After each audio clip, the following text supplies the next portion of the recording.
Allez, voilà. Bonjour à tous. Ce matin, j'aimerais donc apporter une part de réponse à mon grand frère, mon aîné Parigo. Oui, qui a eu à se prononcer donc sur la sortie du président Tidjane Thiam à Outiéné. Écoutons d'abord Parigo. Ah les gars, vous avez écouté M. Tidjane Cham, le président du PDCI. Il dit que à Oudéné, on dit c'est RHDP. Donc lui, il est musulman.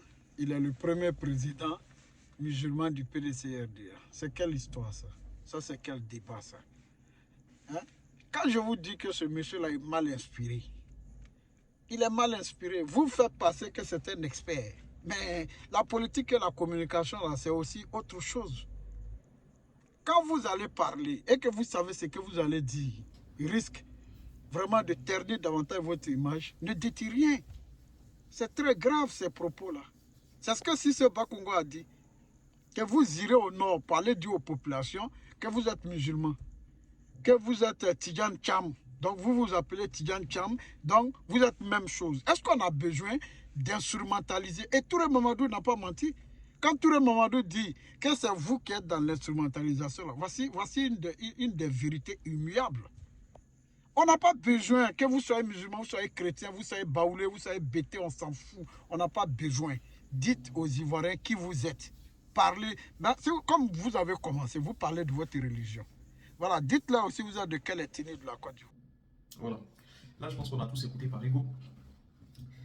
Donc, il fait référence au fait que le président Tidjane Thiam est mentionné plutôt le fait qu'il soit musulman. Et donc, pour lui, c'est une mauvaise manière de faire la politique, c'est une mauvaise communication. Mais écoutons ensemble le président Tidjane Thiam et après, on va essayer de décrypter un peu le sens du message que le président Tidjane Thiam voulait véhiculer aux populations d'Outiéné. C'est une terre RHDP. Moi, quand je regarde, je ne vois pas des RHDP, des PDCI, ça peut changer. Certains peuvent être un jour RHDP, demain PDCI, un jour PDCI, demain RHDP, mais ils resteront toujours ivoiriens. Je suis musulman, effectivement, baptisé musulman, et je suis le premier musulman président du PDCI.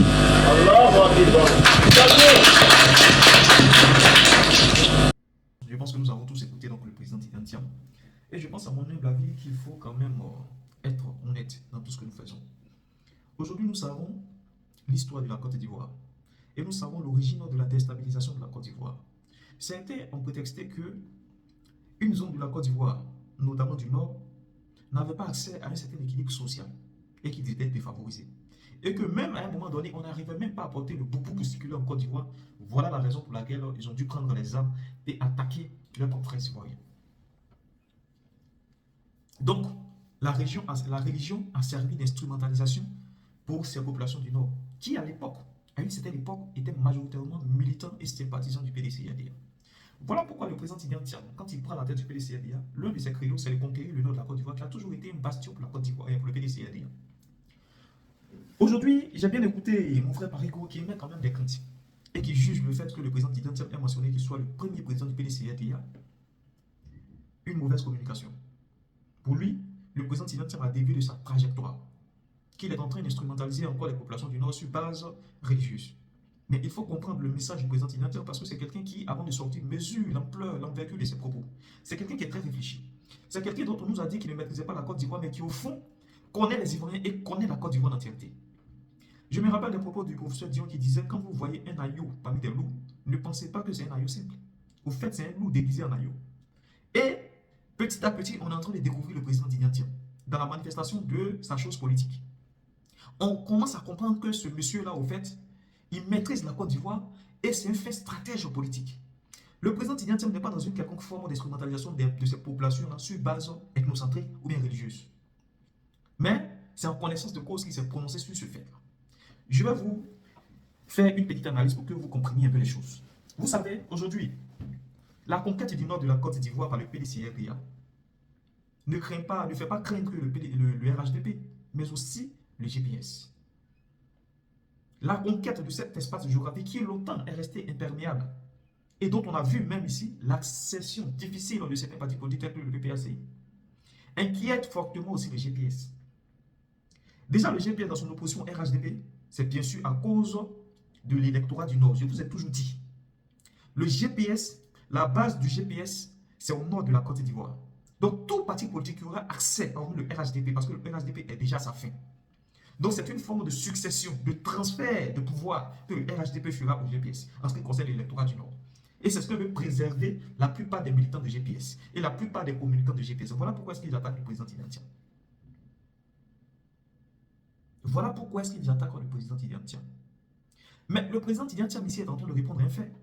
Nous avons tous écouté ici le ministre Cissé Bakongo qui disait il n'est pas des nôtres. Ce qui veut dire que ce n'est pas parce qu'il est musulman qu'il est des nôtres. Mais aujourd'hui, le président Tidjane est en train de balayer du revers de la main cet alibi qui a justifié la déstabilisation de la Côte d'Ivoire. Quand certains nous ont dit que c'est parce qu'ils n'avaient pas accès à certaines fonctions de l'administration, c'est parce qu'ils étaient enlésés, c'est parce qu'ils étaient, en tout cas, ils subissaient une certaine discrimination et qu'on n'arrivait même pas à porter le boubou. Mais le président Tidjane, à travers ce message, est en train de leur dire que je suis musulman comme vous. Mais un parti comme le PDC, qui est majoritairement chrétien, n'a pas hésité de me porter comme premier responsable pour défendre ses couleurs à l'élection présidentielle de 2020. Donc ceux qui sont en train de m'éloigner de vous, qui êtes aussi mes parents religieux, ils ont tort. Ils ont tort. Parce qu'on sait tous que la population du Nord est majoritairement musulmane. Donc Tidjane est en train de leur dire que la religion qui a servi à déstabiliser la Côte d'Ivoire, au fait, cet alibi-là n'a pas son sens.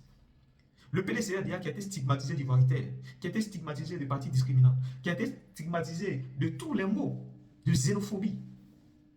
Voilà ce parti aujourd'hui qui est majoritairement chrétien, mais qui m'a porté moi musulman à sa tête.